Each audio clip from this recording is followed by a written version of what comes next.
lakad po natin mga boss. Punta po tayo sa bilihan ng pintura.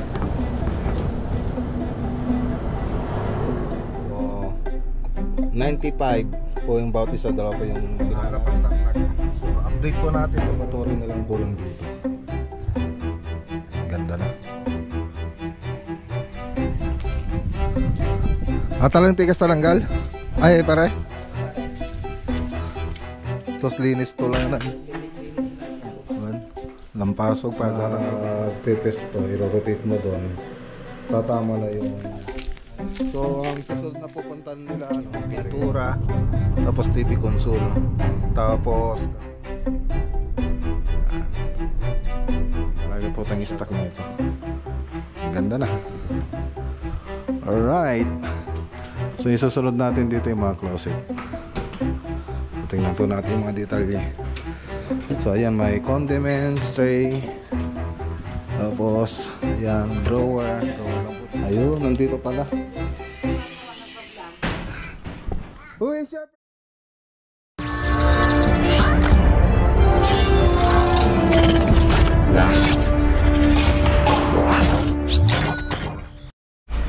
good morning. Good morning po mga boss. So tinanghali po tayo na lumakad ngayon. Dahil may nasikaso pa ako dito sa bahay, so nag-drawing ako ng konti, tapos nagpagupit na rin. So yan po yung ginawa natin kanina umaga. So tinanghali na po tayo ngayon. Ang lakad po natin mga boss, punta po tayo sa bilihan ng pintura dito sa Tarlac, tapos sa Motrico Tarlac project. So i-update po natin yung project. So yung pintura, dadalhin ko po yun doon sa Isabela. So yun yung gagawin natin ngayon. So tara, samahan nyo po muna ako. Okay, so dito muna tayo sa bilihan ng pintura.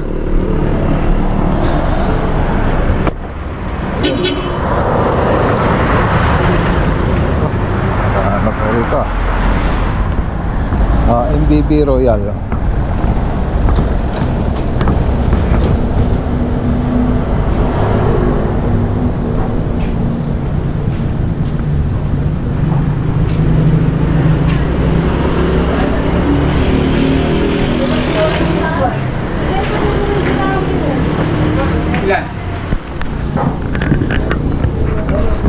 Okay, so ito na. Ito na yung mga binili natin. Davis.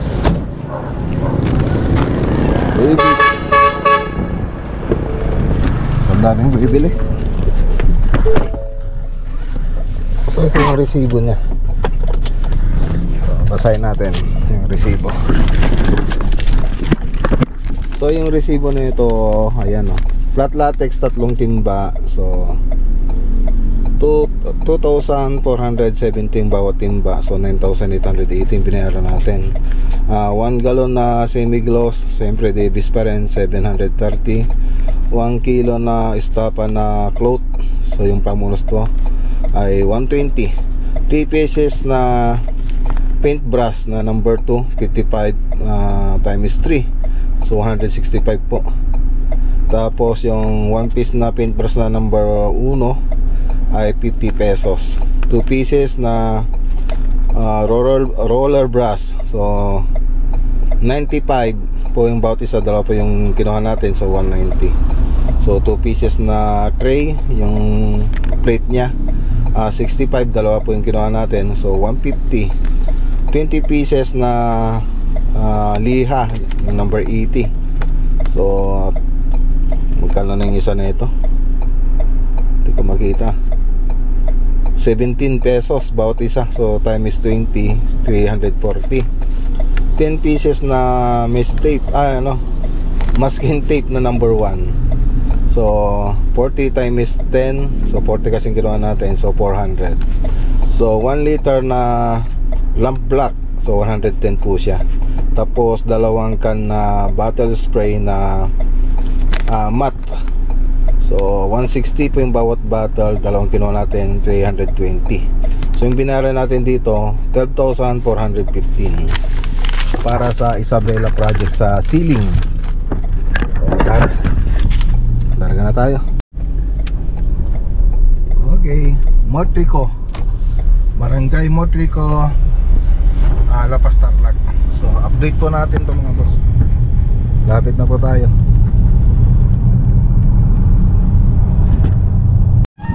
Okay, so yan, dito na tayo mga boss. Update po natin to. Ayun, ilagay na yung WPC. So may wall lang pa po yan. Ayan o. Pintura na rin sila ng gate.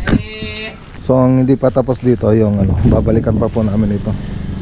Sila Ricky kasi niyan eh. So ayan, okay na to.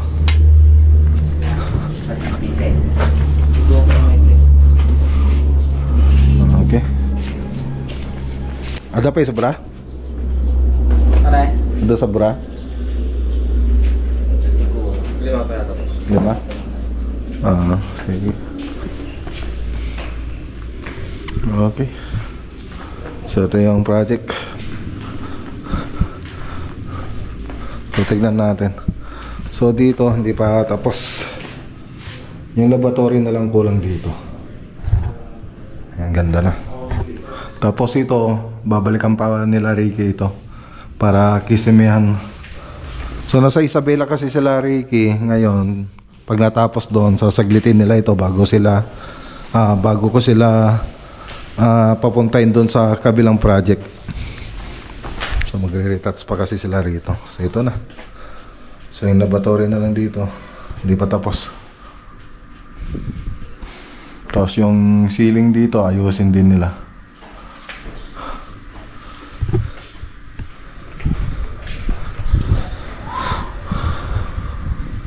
So bukod doon, okay naman na. So konting linis na lang.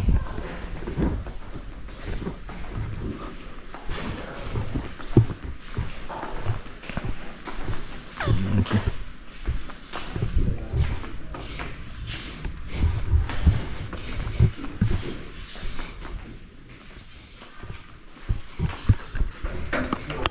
Hindi pa pala na ilagay lahat. Ayan o.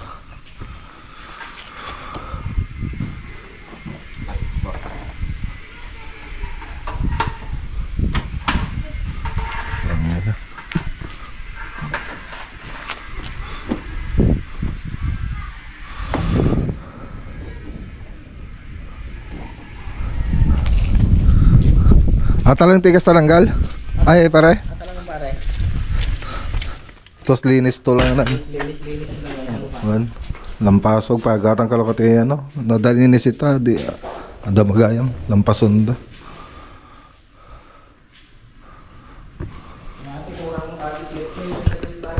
So ang dami pang kalat dito.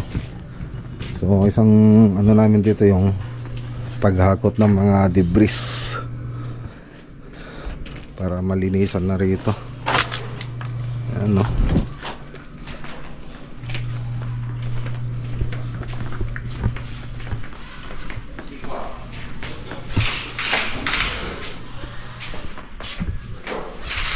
daming hakutin.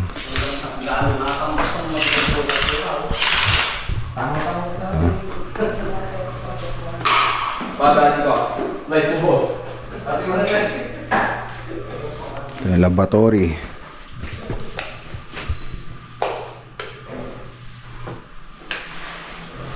Ayan karoon ng awang kasi yung abang na ito pag ganito kasi yan.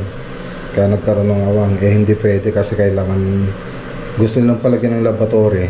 Ngayon pag doon ka mag-test to, i-rotate mo doon, tatama na yung unahan nito, yung harap nito dito sa laboratory. Ngayon niliba namin yung posto nung itong toilet bowl, ginawa namin ganito. Ngayon ang problema, nagkaroon ng awang. So may awang na po siya. So malit lang kasi itong CR, hindi na plano ng mabuti. Ayan. Okay lang sana na medyo pa nilungan doon sa likod. Okay dito. Kaya lang kasi yung pagplano dapat talaga hindi na plano na maayos. Kaya maliit lang yung niya, yung area ng CR. Tapos may ano pa, shower area.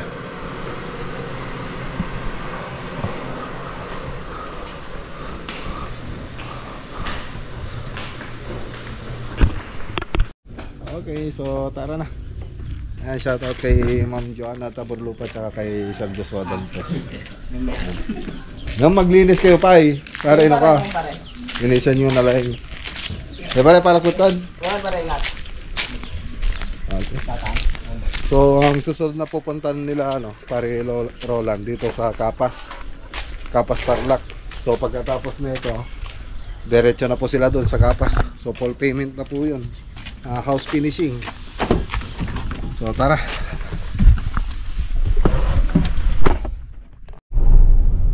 Okay, so dito naman tayo sa Barangay Sinense, Tarlac project. So tingnan po natin yung project dito. I-update natin. So noong last year at yata yun noong isang taon pa, nung 2 taon na yata o magdadalawang taon, yung ginawa kasi natin dito mga boss ay kisame. So tapos finishing, yung pintura, tapos TV console. Tapos kasi kinikwento ko lang po to para alam nyo pa yung history ng project natin dito. So ngayon tumawag si sir. Ang ipapagawa niya naman ngayon yung kitchen, tsaka bar counter, tsaka mga closet. So yan po yung mga gagawin natin ngayon. So ngayon nakapag-install na po sila sa kitchen cabinet. I-update po natin kung ano po yung mga natapos doon. So malapit na po tayo. Okay, dito na tayo. Barangay Sinense. Ayan. Shoutout kay Sir Jing Astraquillo. So tara sa loob. Okay, so ayan, i-update ko lang yung project dito mga boss. Okay na sir? Okay na. Ano to sir? Paano ba to sir?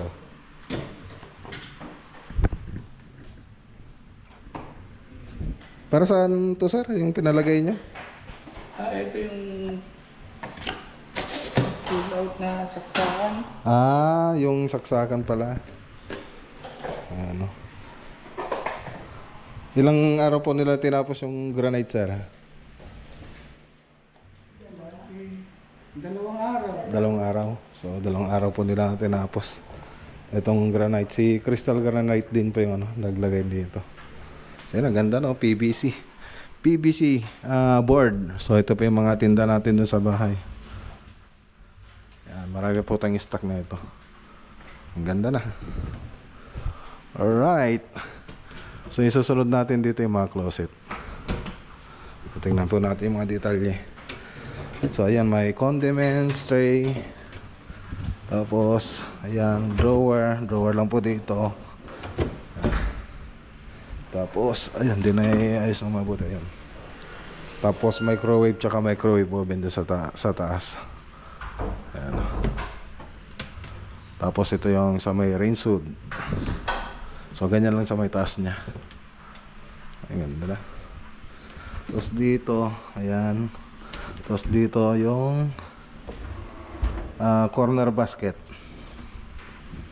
Tapos utensil. So sila sir na po bumili na ito. So drawer. So ang maganda kasi dito sa PVC board ay hindi na siya inaanay. Tapos waterproof na rin po siya. Talagang kung tutusin lifetime na tong natin dito. Yung cabinet. Yan o.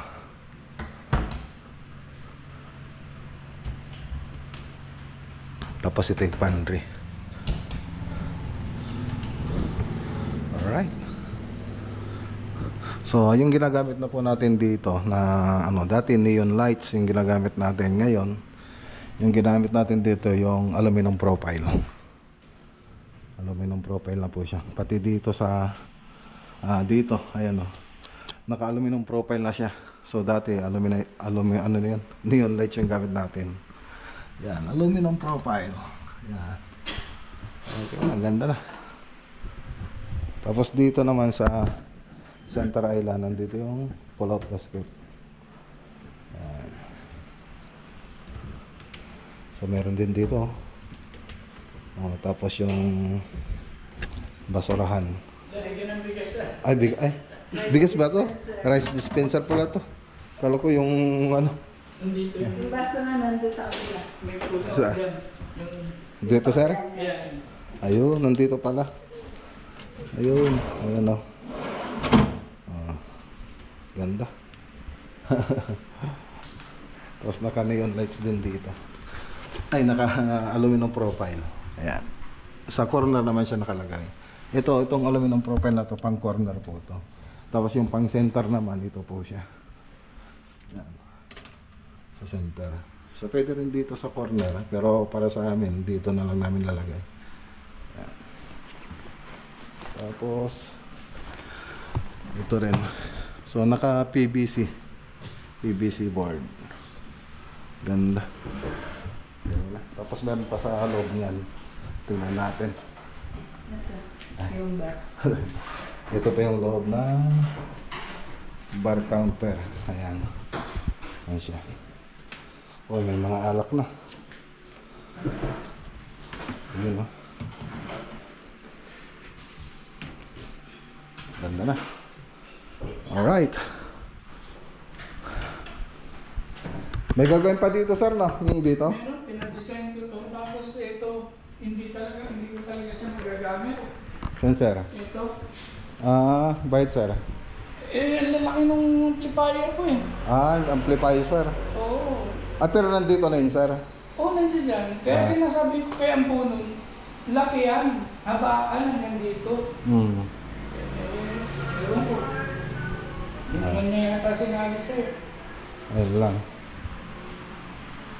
Ngayon, sir, anong gagawin natin dito? Kausap ko si Noli, i-drawing daw na.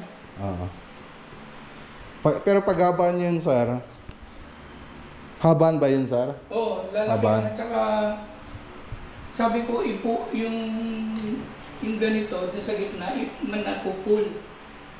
Pag hinabaan natin to, sir, mabawasan yung mabigat na. So, lagyan na lang natin ng paa. Oo. Ganon. Ganon na lang. Pero pa rin yan. May board pa rin. Mabigat, malaki ba yung amplifier niyo, sir? Bigat. Ganito kalaki eh. Hindi ko na nga ipakakarga yung subwoofer ko dahil